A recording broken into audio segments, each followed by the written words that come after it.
Armored Core lore, the Y01 Tellus.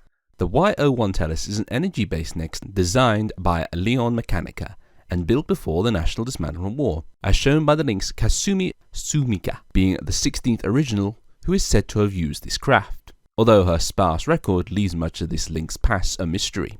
Still, the Y01 Tellus is one of the starter nexts offered to links who choose for work for Leon Mechanica before and during the Lynx War. It would still be able to be built even a decade later after the corporation merged to become Interior Union, but not come with any weapons, making it more customizable to a link's needs. It is also worth mentioning that adding the original weapons back onto the Tellus in Armored Core França will make it overweight. Yet, like all advancing machines, the Y01 Tellus would soon become outdated thanks to the Y11 Latona, which offered better all-round specs than that of its predecessor. But if the history of Nex has taught us one thing, outdated Nex sometimes shine brighter than their successors. Before we dive into the inner workings and details of the Y01 Tellus, some notable links that use the Y01 Tellus to study. These include Eyapool with Vero Nork, Kasumi Sumika with Collegio, Sarah Angelic with the Blue Next, and Sir Mauricio with Lambda. All these could be considered pure Tellius type links due to no other parts being used on the main frames of the Nexts. So with that little bit of history and some links to study, we now come to ask the question, what can a link expect when they climb into the Y01 Tellus? Let's start to answer this question by breaking down the Next itself in Armored Core 4. The Tellius, as already stated, is an energy-based Next, so a link can expect this Next to be a lightweight craft with low energy part costs across the board. The Tellius parts reflect this, but they also like to focus on primal armor recertification and energy defense. A link only has to take a look at the stats of these parts to see this, with all these subjects having high values. With this in mind, it's fair to say that the Tellius can stand up to foes with energy weapons, will require some energy management, offers fast energy recharge, and is a fast craft, with a top speed of 347 km per hour with boosters, and reaching speeds of over 700 km per hour when overboosting. The craft's flight capability is good, offering a Lynx a good way to fly up to take out airborne foes. Boosting with the Tellius is draining on the energy, but its fast recovery means a Lynx can dodge without too much worry, and the craft does offer a fair amount of armored points, despite it being such a light craft. But with all that said, the Tellius does have some clear weaknesses that a Lynx should be aware of, especially if they plan on using the factory model until they can upgrade. The first weakness is the craft's terrible ballistic defenses. If this craft is not dodging against a foe with heavy hitting ballistic weapons or machine guns, it's going to feel it, and so is a Lynx wallet. The second weakness is it being an energy based Nex and having energy weapons. This means should a Lynx fly for a period and shoot at the same time, they won't be up there for long.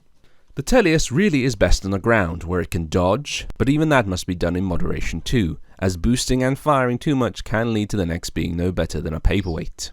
Finally, and this is a very minor weakness, the Tellius is also not balanced, meaning the craft does slightly lean to the right, but Lynx won't really notice it unless they make the balance worse with stabilizers.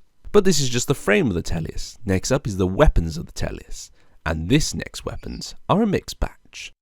Starting off, the PG-02 Deneb. This gun is best suited to focused attacks on foes. It offers a fair amount of ammo, but a Lynx must not get trigger happy and treat it like a machine gun, unless, as stated, they are focusing on one target. It is also best used to clear foes, such as MTs and normals, saving the more powerful of your armed weapons for the bigger foes such as gigabases and nexts. That said, however, in a Lynx battle one-on-one, the pulse gun should be used with the LR01 Antares.